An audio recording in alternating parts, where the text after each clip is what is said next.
Hello everyone and welcome back to Let's Play Shovel Knight King of Cards. In the last one we started off the game, and now we're here at the House of Joustus, the first of several halls of Joustus we're going to be seeing throughout the campaign. This is effectively the major hubs for the minigame that's prevalent in this campaign. Smite it all, had such a fine run I did. Heh, that would be good enough to challenge King Pride more. My, is that a brand new Joustus deck? Perhaps we could go over the rules together? My mind is as honed as my armor. I need no prior experience to defeat a knave at cards. Stand aside. I mean no disrespect, your highness, but you'll be trounced and your riches squandered without proper advice. It'd be wise and valorous for us both to practice Joustus. My lord? The rookie here is your tutorial for the minigame. It's pretty succinct, but just for the sake of time, I'm going to be skipping it because you don't get anything for actually clearing it. Well, should you change your mind, you know where to find me. So the House of Joustus is a dueling hall of 4 total players you can play against. But before we actually access the area itself, we want to come up here and get not only this treasure chest, but talk to this NPC over here at the top of the roof. You found my secret lookout. Great view, huh? Always wanted to ride in an airship. It's my dream. That sounds dumb. Whizzing about in a giant floating target. Hey, it is not. The Glide Wings captain can dodge any threat. He's even got his own card. Here, have one. And here we get a card for Cooper. And I'm going to put that into my deck for now.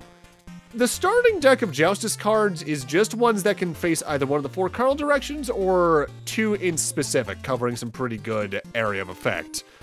I'll talk more about what these cards do and how the minigame works, though, once we actually get into a normal version of it. Because how I handle Joustus in this LP is I do a duel, win, and then leave and save, and then come back in. Why?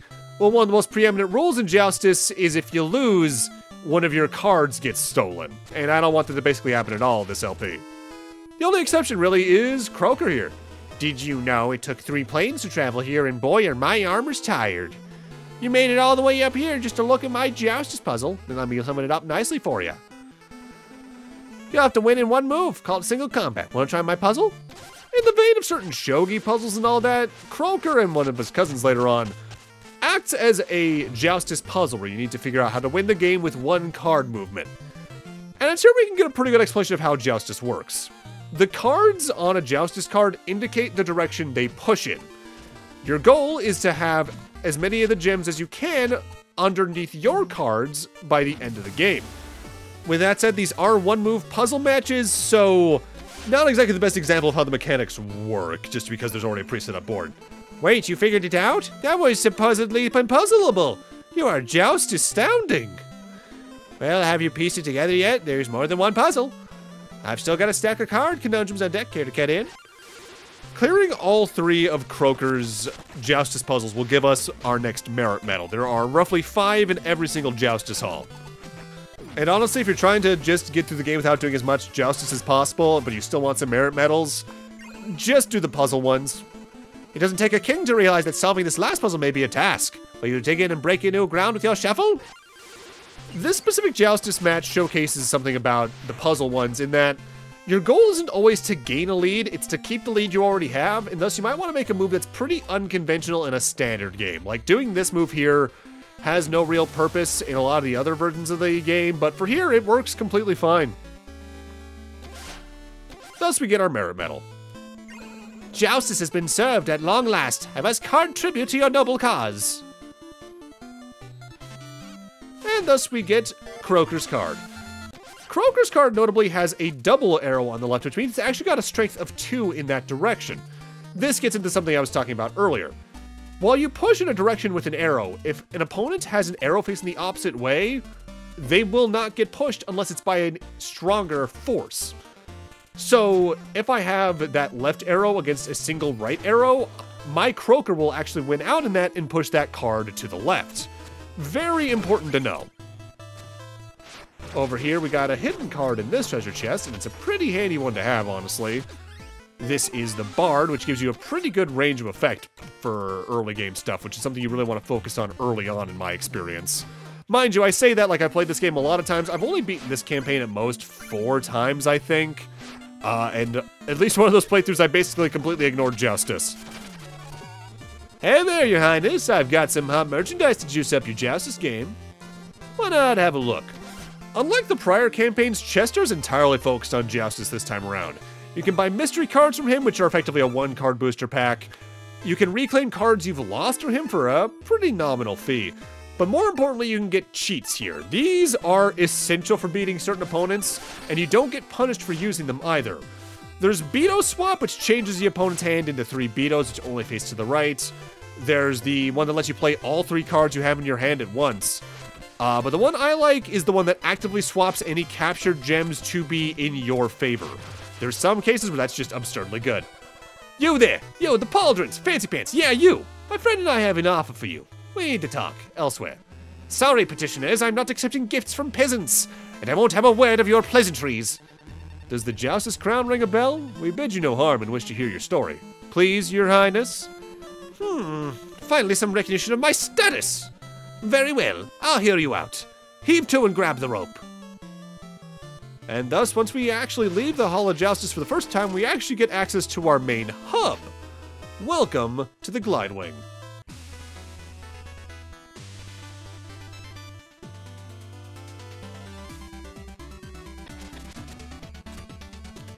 This ramshackle monstrosity seems ready to splinter to bits, but I must say this view of my future kingdom is quite remarkable. The Glidewing's a sturdy lass. My crew of fortune seekers depends on her, and we turn a mighty profit. And lately we've had our eyes on the Joustus crown. But we need a champion who can outplay King Pridemore, and you, my friend, certainly look the part. Oh, I assure you the Joustus judges will be small work for a talent such as my own. Your Grace, I believe we have an understanding. If we work together, the glory will be yours. First up's King Pridemore, a bearded noble with a razor wit. We're nearing his domain, Pridemore Keep. But it'll be a moment yet. Have a stroll around the Glidewing and rest up. Welcome aboard. King Knight, you dazzle me with your gleam. A moment, if I may. Why, I do feel rather regal today. What troubles you, bard? Merit medals, you see. I've realized that those brave enough to find them have most interesting tales to tell. Most interesting indeed. Perhaps I could take a peek at your majestic collection to inspire a melody? 10 merit medals. You're quickly becoming a bard in your own right. It's not much, but I've saved 900 gold to mark the occasion. Would you accept it? I have another form of patronage, sire. Please allow me to regale you with a verse that you've inspired. As he trod through the grass over the hills of the plains, the king's cleanest trousers grew soiled with stains. Abroad from his castle aloft in the sky, he traded his kingdom for a flagon of lye. So for every 10 merit medals, the bard will actually give you not only 900 gold, but tell you a little limerick like that. I find that very charming myself. Surprised to see you here in the back, Fancy Pants. When the Glidewing creaks, I'm the gal with the grease. I do a little freelance inventing too. Want to see? The engineer here is where you're going to get a lot of your equipment upgrades and all that. I'd recommend getting the healing tiers as soon as you can, by the way. This ability makes it so that when you hold down for a second as King Knight, he'll start crying. After another second, 5 hearts will slowly pop in above him and then enter him, giving you up to free 5 hearts of healing, once per life or at least once per every so often. It's really good in a pinch, but not needed for every single time you take damage effectively. Oh hey, the bard and I, we find this place inspiring. That's why I'm up here taking commissions. But materials, I need 1,500 gold to create your likeness. Should be quick. How delightful, Serf. Only a true artist could capture my resplendence. Are you up to the task? I can't draw a line without redrawing it 1,000 times, but the result will shine very soon. Mood on that, buddy. This right here is Cardia. Ah, another traveler joins our airfaring crew. I'm Cardia, and I have a great interest in this land's diversions. Joustus shines light on the heart. Shall we glimmer together? I'm holding off on playing her for reasons until near the very end of the game. You can duel her right now, but I'm just gonna wait to do it entirely. So I got this wingsuit, and it's great, but I'm scared too. It'll just stay here for a while longer. Look up some steam.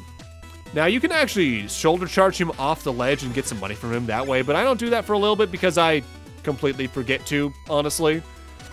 Ringing this bell will cause the Bog Witch to spawn in, who, like with the other campaigns, will just give you some of your stats throughout the game up to this point. Hail, I sense unease regarding my presence. Dost thou wondereth why an apparition stands before you? Well, not really, no. In life I was called the Vicar of Vigor. You may have seen my many statues scattered across the land. Alas, as prophesied, I cannot find eternal rest, as I have no one upon whom to bequeath my treasured heirlooms. We can only grab one at the moment, but the Vicar here is how you get your first couple of sub-weapons. The Propeller Blitzsteed, which is one of those enemies straight from King Knight's own stage in the earlier campaigns, and the Healing Hammer, which is a pretty decent ranged hammer that can knock a healing heart out of some enemies. I'd personally recommend getting the Blitzsteed first of all because its wider range means, especially in tighter circumstances of health, it comes in more handy dealing with enemies from a distance, but your mileage may vary on that, honestly. Hey there, King Man, I pilot this dainty little clipper, and I steer her true. Name's Doe, at your service. You're cleared for departure. When you're ready, just leap off the bow. Whee! So now that we have the glide wing, we have access to our proper hub, and we're technically done with the House of Joustus too, so you can actually move on to the next couple of levels, as well as our first optional sub-boss. With that said, it's time for us to actually head into the house and do our actual games of Joustus to fully talk about the game's rule set and how it works. Am I fast? I'm already the best at Joustus. I want to be the best and I want to be the fastest. I have to challenge a child?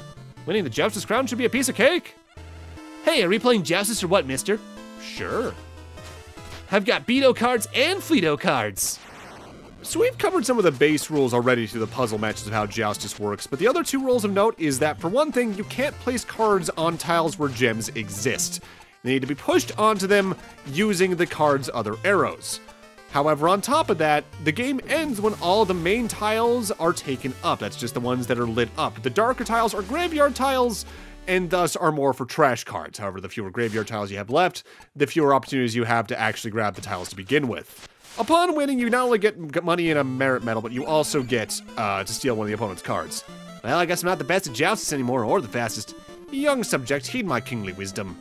You don't actually need to be the fastest, just tell people you are. But wouldn't that be lying? I don't know, but if you never race anyone, then you can never be proven wrong. I see.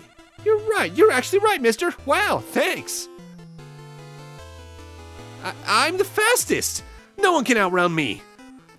And not like I've already mentioned, I'm actually leaving to let a save proc, because if you lose a game, one of your cards gets taken, and I'd rather avoid them taking any of my really good stuff by endgame. Early on, it doesn't matter too much, though, because your base deck cards, I believe, are infinite. What a delicious game, Joustus. I mean delightful. I'm like a kid again when I play.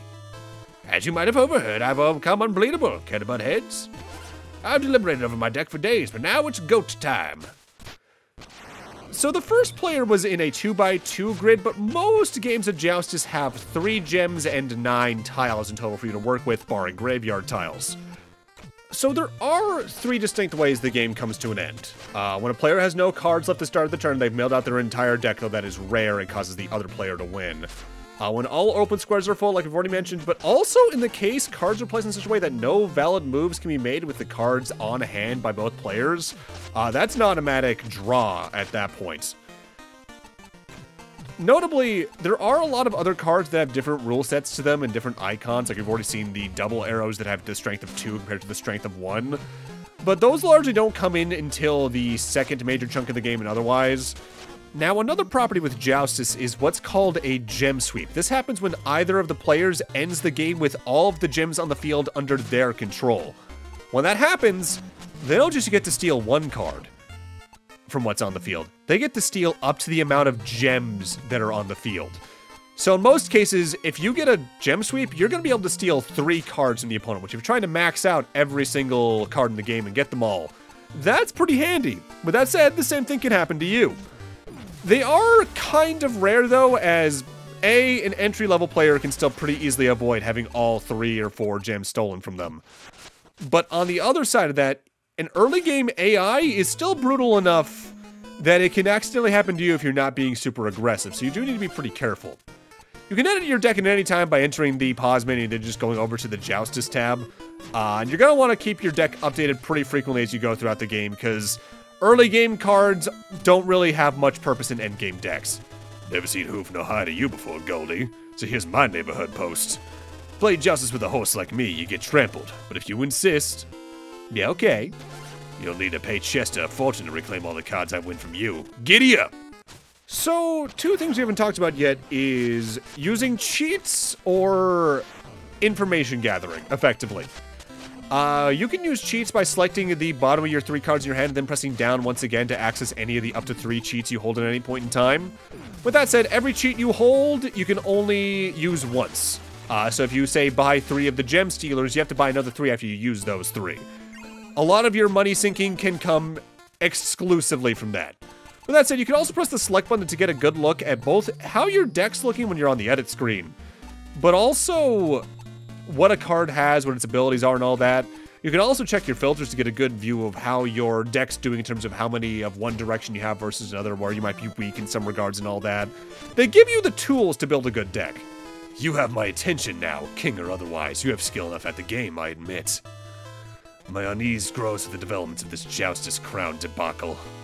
The moment I realized that a mastery of Joustus would prove insight, I became a champion myself.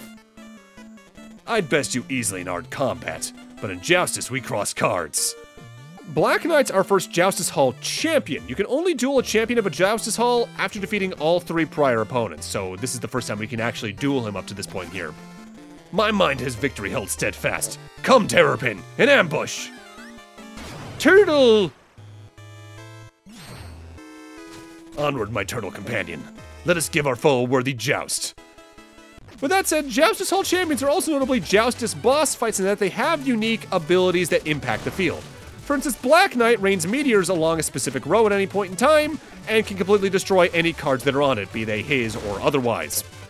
In that regard, he could actively be very unpredictable to duel in a very long duel to begin with, because he might be a second away from victory only to have all vulnerable positions opened up at once, and because of that, bosses can be pretty rough. With that said, I do think out of all the Joustus bosses, in terms of ability, Black Knight's probably the roughest. Terrapin, my loyal steed. Him with your tactical guidance we lost.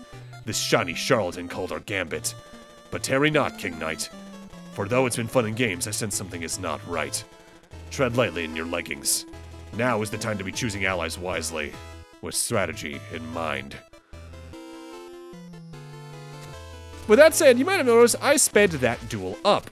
That's how we're going to be handling Joustus to begin with, moving forward, as there's enough duels in the game to actively probably take up a video or 2 on its own without speeding up, so me speeding it up is just to save you some time at the end of the day.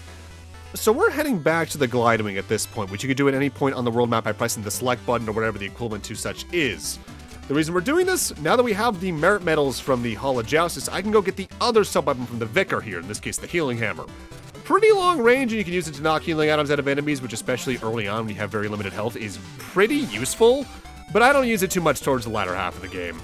Hold a moment if you please. Don't leave yet, for you see, you've carried out my desperate plea, my heirloom sold. I'm finally free. If you are destined to be king, afford me now some time to sing. Oh, how I've longed to tell my tale of how I came from beyond the veil. What are these vagaries? Do you think I have all day? But hidden behind my tales are rich lessons. For instance, the tale of how my many statues came to be.